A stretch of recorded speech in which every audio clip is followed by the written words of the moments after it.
राजा भोज एक बार फिर सिंहासन की ओर बढ़े और तभी 22वीं पुतली अनुरोधवती वहां पर आ गई। उसने राजा भोज से कहा कि मैं तुम्हें राजा विक्रमादित्य की एक कहानी सुनाऊंगी।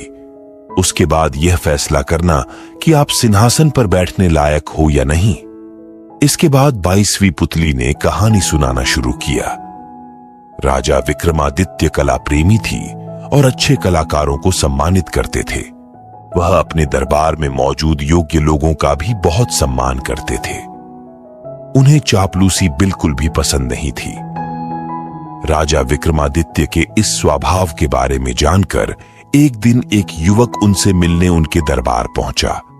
उस युवक को कई शास्त्रों का ज्ञान था और वह हमेशा खरी बात ही बोलता था। उसका यह स्वभाव अक्सर राजाओं को पसंद नहीं आता था, जिस कारण उसे हर राजा अपने यहां नौकरी से निकाल देते थे। बार बार नौकरी से निकाले जाने के बाद भी उसने अपनी प्रकृति और व्यवहार को नहीं बदला। जब वह राजा विक्रमादित्य के दरबार पहुंचा तो उस समय वहां संगीत का रंगारंग कार्यक्रम चल रहा था। वह राजा के आदेश का इंतजार करने लगा।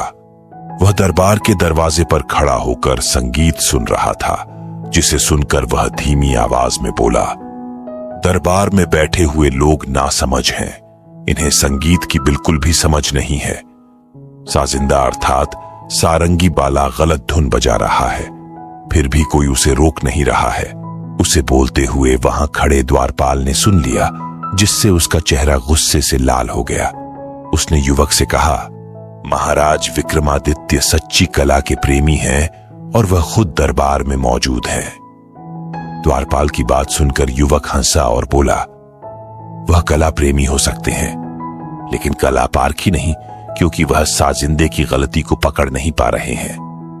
युवक की बात सुनकर द्वारपाल ने कहा कि अगर उसकी बात गलत साबित हुई तो उसे दंड मिलेगा।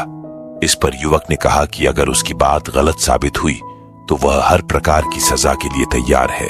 इसके बाद द्वारपाल ने युवक के बारे में विस्तार से राजा को बताया। राजा विक्रमादित्य ने तुरंत उस युवक को दरबार में लाने का आदेश दिया। राजा विक्रमादित्य के सामने भी युवक ने कहा कि किसी एक साजिंदे की उंगली पर चोट लगी हुई है, जिस कारण संगीत में कमी है। यह सुनकर राजा विक्रमादित्य ने सभी साजिंदों की उंगलियां देखने का आदेश दिया। जांच के दौरान सच में एक वादक के अंगूठे का ऊपरी भाग कटा हुआ मिला। उसने अंगूठे पर पतली खाल चढ़ा रखी थी। यह देखकर राजा ने उस युवक की बहुत प्रशंसा की। इसके बाद उन्होंने उस युवक से उसका परिचय पूछा और उसे अपने दरबार में नौकर रख लिया। युवक ने भी समय समय पर अपनी योग्यता का परिचय दिया, जिससे राजा विक्रमादित्य बहुत प्रभावित हुए। कुछ दिनों के बाद दरबार में एक खूबसूरत नर्तकी आई। दरबार में उसके नृत्य का आयोजन किया गया। वह युवक भी दरबार में बैठा हुआ था और नृत्य को गौर से देख रहा था। वह नर्तकी बहुत ही अच्छा नृत्य कर रही थी और सभी दरबारी मोहित होकर उसके नृत्य को देख रहे थे। तभी न जाने कहां से एक भंवरा आकर उसकी छाती पर बैठ गया। नर्तकी न तो नृत्य रोक सकती थी और न ही हाथों से भंवरे को हटा सकती थी, क्योंकि ऐसा करने से भंगिमाएं अर्थात कलापूर्ण शारीरिक मुद्राएं बिगड़ जाती। ऐसे में उस नर्तकी ने चतुराई से सांस अंदर की ओर खींची तथा पूरे जोर से भंवरे पर छोड़ दी। ऐसा करने में भंवरा उड़ गया। हालांकि यह घटना कोई नहीं देख सका, लेकिन उस युवक ने सब कुछ देख लिया। वह नर्तकी की तारीफ करते हुए उठा और अपने गले की मोतियों की माला उस नर्तकी के गले में डाल दी। यह देखकर सभी दरबारी हैरान हो गए। दरबार में मौजूद लोग कहने लगे कि राजा के होते हुए दरबार में किसी और का इस तरह से इनाम देना राजा का सबसे बड़ा अपमान है। युवक का यह व्यवहार राजा विक्रमादित्य को भी पसंद नहीं आया और उन्होंने युवक से ऐसा करने के पीछे का कारण बताने को कहा। इस पर युवक ने भंवरे वाली सारी घटना राजा को विस्तार से बता दी। उसने कहा कि नर्तकी ने जिस तरह से सुर, लय, ताल और भाव भंगिमा के बीच सामंजस्य रखते हुए जिस सफाई से भंवरे को उड़ाया, वह इनाम के काबिल है। जब विक्रमादित्य ने नर्तकी से पूछा तो उसने युवक की बातों का समर्थन किया। यह सुनकर राजा विक्रमादित्य ने नर्तकी और उस युवक की बहुत तारीफ की। अब उनकी नजर में उस युवक का महत्व और बढ़ गया। अब तो जब भी किसी भी समस्या का हल ढूंढना होता तो राजा विक्रमादित्य उसकी बातों पर जरूर गौर करते। ऐसे ही एक दिन दरबार में चर्चा शुरू हुई कि बुद्धि और संस्कार के बीच क्या संबंध है। दरबारियों का कहना था कि बुद्धि से ही संस्कार आते हैं, लेकिन वह युवक उनकी बातों से सहमत नहीं था। उसका कहना था कि संस्कार आनुवंशिक अर्थात पुश्तैनी होते हैं। जब इस मुद्दे पर एक राय नहीं बनी तो विक्रमादित्य ने इसका एक हल निकाला। राजा ने नगर से दूर जंगल में एक महल बनवाया और उसमें गूंगी और बहरी नौकरानियों को रहने का आदेश दिया।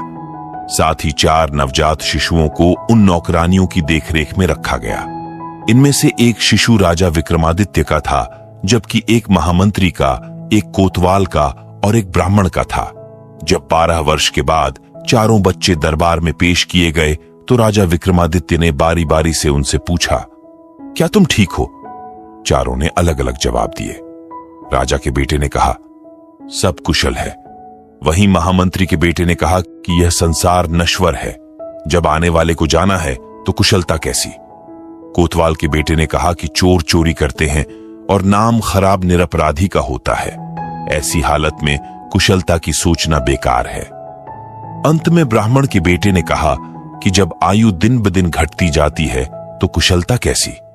चारों के जवाब सुनकर उस युवक की बातों की सच्चाई सामने आ गई।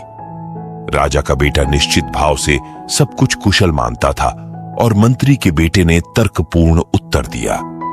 इसी तरह कोतवाल के बेटे ने न्याय व्यवस्था की चर्चा की, जबकि ब्राह्मण के बेटे ने दार्शनिक उत्तर दिया। ये सब कुछ आनुवंशिक संस्कारों के कारण हुआ, जबकि सभी का पालन पोषण एक साथ और एक तरह से हुआ। फिर भी चारों के विचारों में अपने संस्कारों की तरह अंतर था। इस प्रकार सभी दरबारियों ने मान लिया कि युवक बिल्कुल सही है। इतना कहकर 22वीं पुतली वहां से उड़ गई और राजा भोज एक बार फिर इस सोच में पड़ गए कि क्या राजा विक्रमादित्य की तरह वह भी सच्चे और अच्छे लोगों की परख करने के काबिल हैं या नहीं। कहानी से सीख, इस कहानी से यह सीख मिलती है कि जो व्यक्ति हमेशा सच बोलता है और गलत का साथ नहीं देता है, उसका हमेशा समर्थन करना चाहिए। ऐसे लोग कभी भी गलत सलाह नहीं देते हैं और हमेशा सही राह दिखाते हैं। हम आशा करते हैं कि आपको आज की वीडियो पसंद आई होगी। ऐसी और वीडियोस देखने के लिए डिस्क्रिप्शन में दिए गए लिंक्स पर क्लिक करें और चैनल को सब्सक्राइब करें। धन्यवाद। अब कल सुनते हैं अगली पुतली क्या कहती है राजा भोज से।